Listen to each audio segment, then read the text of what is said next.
Hello everyone, this is Melissa with Musical Bridges Music Therapy in Brentwood. We are here today to talk to you a little bit about what your first session may look like. So before even coming in to your first session, we are going to ask you to send us some of your intake paperwork. And so that starts first with sending us some of your treatment plans from your other professionals that you may be seeing. And so some people might be seeing a speech therapist or an occupational therapist or a physical therapist, maybe even an ABA therapist. And so we would ask you to send those into us, as well as if you're in school, your IEP.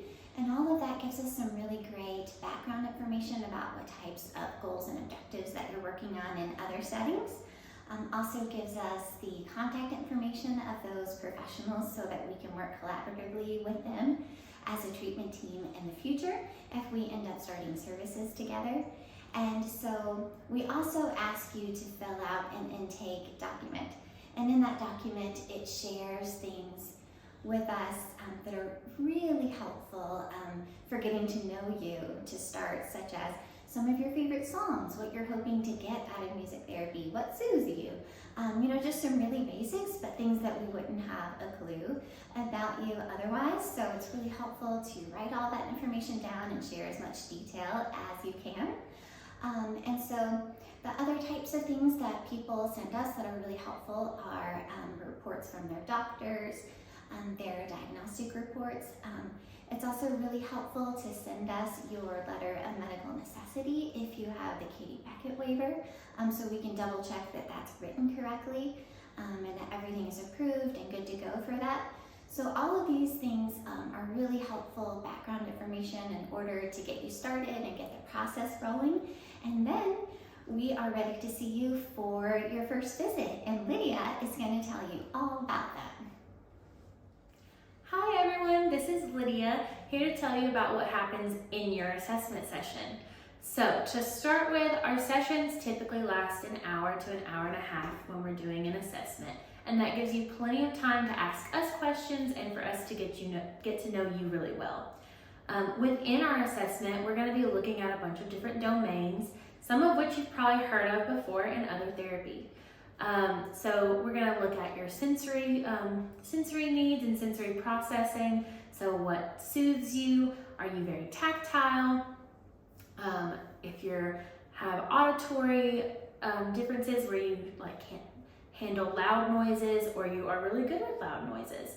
We also take a look at your communication style. So we work with a lot of individuals who use sign language, AAC devices, or are verbal, or a combination of all three. We also are going to look at your cognitive skills and functions. So that includes academic skills, executive functioning skills.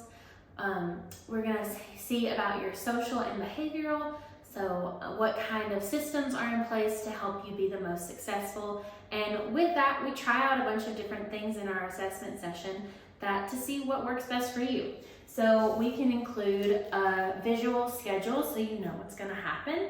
We also can use a timer both for the full session and also if you need a shorter timer just for different activities. We also are going to look at your motor functions, and that can take place both through things like dancing and also different instruments. So for example, some of our fun instruments you're going to see in a session include our piano, which we can take a look at your fine motor skills with, our drum and our guitar, and also things like a castanet for fine motor skills. We also have things like an ocean drum, which can test out your sensory needs and auditorial functions, and also some inhibitory control. And then we have things also like a really fun cabasso, which we can use for sensory regulation. Lots of kiddos love to have this rolled on different body parts for some proprioceptive input. Also in our session, we have lots of accommodations we can make. So we have different seating options, things like what I'm sitting on right now, like a wobble stool if you need to move around a little bit. We have some stationary chairs. We have exercise balls that you can sit on and little sensory cushions to help out as well. And with that, we also have a bunch of different rooms you can check out. Our assessment session normally happens in our yellow room that I'm currently in right now, but we also have a sensory room, which turns out to be pretty great for some people. We have a smaller therapy room called the red room, and we also have a large group room where our groups take place. In each room, you're gonna find a swing, so we can also incorporate that into our assessment session as well. With that, you can check out our future video. We're gonna have a clinic tour where you can get a little bit more insight into that. And up next, Ms. Proctor is gonna talk with you all to tell you about what happens after your assessment. Hi, I'm Proctor, and I'm going to tell you what happens after your assessment session.